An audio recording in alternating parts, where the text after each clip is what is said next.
जा रही थी, जो यहां पर फंसे थे, ट्रैप हुए थे, वो भी इसमें शामिल होंगे। इन सब के बीच ये तस्वीरें देख लीजिए,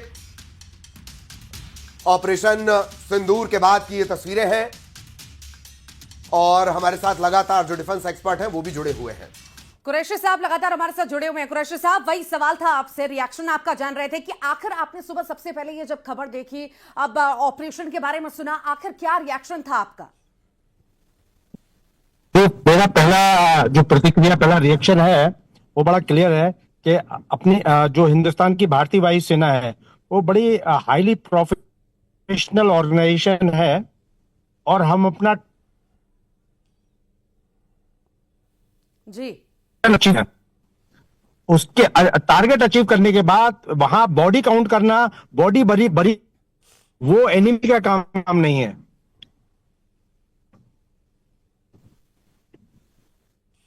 बिल्कुल, ये बात सही है, ऑपरेशन को अंजाम देना, और उसके लिए वैसे पाकिस्तान में बहुत सारे लोग रखे हुए हैं, कुछ तो काम करें वो। और इस वक्त एक और वॉर ब्रेकिंग, तो ये बड़ी जानकारी आपको दे रहे हैं। अमित शाह का बयान आया है ऑपरेशन सिंदूर के बाद। ऑपरेशन सिंदूर पहलगाम हमले का जवाब है। अमित शाह ने ये कहा कि ऑपरेशन सिंदूर के बाद ये बयान अमित शाह देते हुए नजर आए हैं, मुंह तोड़ जवाब हमने दिया है। और ये पहले ही साफ कर दिया गया था, पहलगाम का बदला पाकिस्तान ने देख लिया दम। ये ऑपरेशन सिंदूर के बाद क्या कुछ कहा केंद्रीय गृह मंत्री अमित शाह, वो कह रहे हैं पाकिस्तान को मुंह तोड़ जवाब दिया, देश की सेना पर गर्व है, आतंकियों को मुंह तोड़ जवाब दिया गया। आप आज सबके ट्विटर हैंडल उठाकर देख लीजिए, यही तमाम बातें, निर्दोष लोगों की हत्या का जवाब, आखिरकार हमने दे दिया, आतंकवाद को जड़ से खत्म करेंगे। केंद्रीय गृह मंत्री अमित शाह, उनका यह बयान आया है ऑपरेशन सिंदूर के बाद। केंद्रीय गृह मंत्री अमित शाह, देश की सेना पर गर्व है, पहलगाम का हमने बदला लिया, पाकिस्तान को मुंह तोड़ जवाब दिया, आतंकियों को मुंह तोड़ जवाब दिया, आतंकियों को खत्म करके ही मानेंगे, आतंकवाद को खत्म करके मानेंगे। निर्दोष लोगों की हत्या का बदला एक तरह से पूरा हुआ। ऑपरेशन सिंदूर पहलगाम हमले का जवाब है। शुभांकर साहब लगातार हमारे साथ जुड़े हुए हैं, डिफेंस एक्सपर्ट हैं। शुभांकर जी, आखिर किस तरह से देखें? मेरा सवाल फिर से वही है कि क्या वाकई में पाकिस्तान मानेगा या अब रुक जाएगा? अब तो सांस लेगा, सांस लेने की उसको भी जरूरत है, या इसी तरह भागदौड़ में चलता रहेगा? आपकी कभी बचपन में किसी ऐसे बच्चे से लड़ाई हो जो आपसे बहुत चिढ़ता हो, आपने उसको एक थप्पड़ मारा, वो बैठ गया, थोड़ी देर तक रोता रहा, फिर थोड़ी देर के बाद उठेगा, फिर से आके आपके बाल खींच के भागता है। पाकिस्तान की हालत हुआ। पाकिस्तान से कभी भी शराफत की उम्मीद करना बेकार है। पाकिस्तान से आप उम्मीद नहीं कर सकते कि पाकिस्तान कभी भी एक लॉजिकल बात करे। अब मुझे जो लगता है कि पाकिस्तान का अपना ही इंटरनल रिफ्ट इतना ज्यादा है कि थोड़े सालों में पाकिस्तान की जगह हमें बलूचिस्तान, पंजाब, सिंध और खैबर पख्तूनख्वा के 4 प्रोविंस दिखाई देंगे, और शायद तब जाके पाकिस्तान की हालत शायद थोड़ी सुधरे कि पंजाब जो एक सूबा बचेगा वो शायद भारत के खिलाफ बोलता रहे और बाकी सब भारत के सपोर्ट में खड़े दिखाई दे। जी शुभांकर जी, यहाँ पर शराफत तो नहीं है, आप शराफत का जिक्र कर रहे हैं, पर कम से कम इतनी तो इंसानियत पाकिस्तान को रखनी चाहिए कि दूसरे देश का नहीं, अपनी कौम का ही सोच ले, क्योंकि युद्ध होगा तो नुकसान तो वहां के लोगों को भी होगा ना। अपनी कौम का नहीं सोचा, कौम तो छोड़ दीजिए, अपने फौजियों का नहीं सोचा। ना तो उन्होंने कारगिल में अपने मरे हुए सैनिकों की लाशें वापस ली, ना वो आज स्वीकार कर रहे हैं कि उनके यहाँ 400-500 से ज्यादा लोग मरे हैं। 24 अटैक हुए हैं, 24 अटैक का मतलब है 24 मिसाइल्स अगर गई हैं, जिनमें तकरीबन 400 किलो के आसपास सब में अगर एक्सप्लोसिव है, तो आप खुद देख लीजिए कि तकरीबन 10 टन एक्सप्लोसिव गिरने के बाद अगर वो बोलते हैं कि 10 टन एक्सप्लोसिव गिरा है और सिर्फ उनके यहाँ 8 या 9 लोग मरे हैं, तो पाकिस्तान की झूठ की कोई इंतहा नहीं। पाकिस्तान एक ऐसा देश है जिसको जो सिर्फ कौम की बात करता है, और उनके लिए कौम का मतलब पाकिस्तानी अवाम नहीं, उनके लिए कौम का मतलब पूरा मुस्लिम उम्मा है। और ये वही पाकिस्तान है जो फिलिस्तीन में जाके जिसने फिलिस्तीनियों के अगेंस्ट कार्रवाई की थी। ये वही पाकिस्तान है जिसने सबसे ज्यादा आज की डेट में मुसलमान अगर किसी देश ने मारे हैं, मतलब आधुनिक युग की मैं बात करूं, तो वो पाकिस्तान ने। बड़ी हैरानी की बात है बड़ी हैरानी की बात है शुभांकर जी, आप जिक्र कर रहे हैं कि वो अपने कौम का भी सगा नहीं है, अपने लोगों का भी सगा नहीं है, तो जो वो लोग लेकर आता है, जिन्हें वो आतंकवादी बनाता है, जो सेना के लोग हैं, जो वो आतंकवादी उनको बनाते हैं, ब्रेन वॉश करते हैं, तो ये स्थितियां देखने के बाद भी आखिर वो उनके साथ चल कैसे पड़ते हैं? क्योंकि इसके पीछे दो कारण है, एक है पैसा और दूसरा है रिलीजियस इंडोक्ट्रिनेशन। पाकिस्तान का पूरा काम धर्म की बूटी खिला के चलना।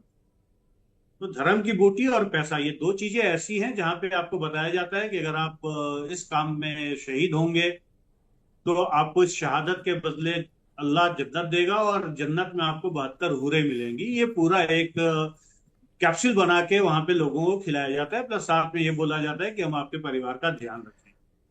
गरीबी बहुत है वहां, गुर्बत है, और गुर्बत और गरीबी में बिना पढ़े लिखे जाहिलों को फुसला के बहलाने के लिए सबसे अच्छी कोई चीज है तो धर्म है। कार्ल मार्क्स ने एक चीज बोली थी कि religious is the opium of minds. तो जो धर्म का उपयोग करके इस तरीके से लोगों को भड़का के एक दूसरे के खिलाफ लड़ाने का काम करने में महारत पाकिस्तान की है, वो और किसी की नहीं। और ये जैसा मैंने आपको पहले बोला कि उनका जन्म ही इसी चीज पे हुआ, उनका डीएनए यही है, तो उससे आप बच नहीं सकते हैं। इनका सिर्फ एक ही तरीका है कि पाकिस्तान अपने आप जब अपने ही वजन से टूट के बिखरेगा तब जाके वो सुधरेगा, उसके पहले पाकिस्तान नहीं सुधरने। ये भी माने शुभांकर जी कि वहां के कई सारे ऐसे लोग हैं जो त्रस्त हो चुके हैं, वो शायद पाकिस्तान में नहीं रहना चाहते या मजबूरी हो चुकी है वहां पर रहना और उनसे दबना, मारना, पीटना। रोकूंगी यहां पर बड़ी खबर इस वक्त आ रही है, बड़ा अपडेट दे दे और उसके बाद फिर जो रितु ने सवाल पूछा उसका हम जवाब भी लेंगे शुभांकर सर से। वॉर ब्रेकिंग, तीनों सेना प्रमुखों से रक्षा मंत्री राजनाथ सिंह ने मुलाकात की है। याद कीजिए, पहलगाम के हमले के बाद से ही लगातार बैठकों के सिलसिले चल रहे थे और अब स्ट्राइक के बाद सेना की तैयारी को लेकर चर्चा की गई है। तैयारी इतनी पुख्ता है कि तकरीबन 300 जिलों को हमने पहले ही कह दिया था मॉक ड्रिल करेंगे। ये तैयारियां थी और अब ऑपरेशन सिंदूर को लेकर सेना प्रमुखों से न सिर्फ चर्चा की गई है बल्कि आगे की तैयारी क्या है। अगर कोई रिएक्शन आता है, पड़ोसी से कोई रिएक्शन आता है, तो उससे कैसे निपटना है, उसे लेकर क्या तैयारियां हैं। स्ट्राइक के बाद सेना की तैयारी पर चर्चा। देखिए, जिस प्रकार से आज पाकिस्तान के हालात हैं, मुझे लगता है कि आने वाले समय में पूरी तरह से देश और दुनिया से, पाकिस्तान से भी आतंकवाद का खात्मा होगा। तो अरुण साहब को आप सुन रहे थे और लगातार जो रिएक्शन है इस तरह से वो भी हम आपको बताते रहेंगे। डिफेंस एक्सपर्ट हमारे साथ बने हुए हैं जो हर चीज को हमारे दर्शकों के लिए बहुत आसान शब्दों में डिकोड भी कर रहे हैं। अब शुभांकर जी, रितु ने एक सवाल पूछा था, आप उसका जवाब कंटिन्यू करें प्लीज। बात करें तो पाकिस्तानी अवाम पाकिस्तानी एस्टैब्लिशमेंट को सपोर्ट करते हुए नजर आ रही थी, बट पिछले कुछ सालों में आप लोगों ने भी काफी कुछ देखा होगा। जिस तरीके से यूट्यूब पे उनके जो स्ट्रिंगर्स हैं, जो रील्स बना बना के या बाइट्स लेके डालते हैं, उसमें आपने देखा होगा कि बहुत सारे लोग ऐसे हैं जो खुलेआम बोल रहे हैं और कंपेयर कर रहे हैं। घृणा की नीति है जो उसको अपने गिरेबान में झांकने के लिए मजबूर होना पड़ रहा है कि जो नफरत उसने फैलाई, न उसके देश का भला हुआ, न उसके नागरिकों का भला हुआ, न उसकी अर्थव्यवस्था का भला हुआ।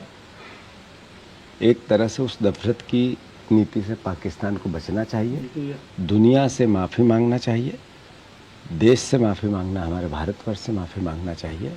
और मोदी जी से, सेना से आग्रह है, कहीं आतंकवादी छुपे हो जो भारत की धरती को नुकसान करते हो, निस्त नाबूद कर दो पूरा देश एक साथ। आगे सालों तक, सैकड़ों सालों तक भारत की धरती माँ पर, भारत माता पर कोई प्रहार करने की हिम्मत न कर सके, ऐसे उदाहरण पेश करो। मैं मानता हूँ कि जो दुर्दांत घटना हुई थी, सिर्फ वो हत्या नहीं थी हमारे नागरिकों की, वो भारत की जो मूल मर्म है, भाईचारे का, प्रेम का, प्यार का, मोहब्बत का, इसकी अस्मिता का, उस पर प्रहार था। और जब भारत माता के मर्म पर प्रहार होगा तो मैं समझता हूँ भारत का एक एक नागरिक एकजुटता से ऐसे घटनाक्रम का, ऐसे सोच का, ऐसे विकृत विचार का मुकाबला भी करेगा और उसको निस्तनाबूद भी करेगा। जिन माताओं बहनों को सिंदूर उजाड़ा था, उसे ऑपरेशन सिंदूर के तहत पाकिस्तानियों को जो आतंकी है उनको उजाड़ा सरकार ने, क्या कहेंगे? क्योंकि नहीं, बात यह है कि सेना ने जो कार्रवाई की बहुत सोच समझ के, पूरी प्रिपरेशन के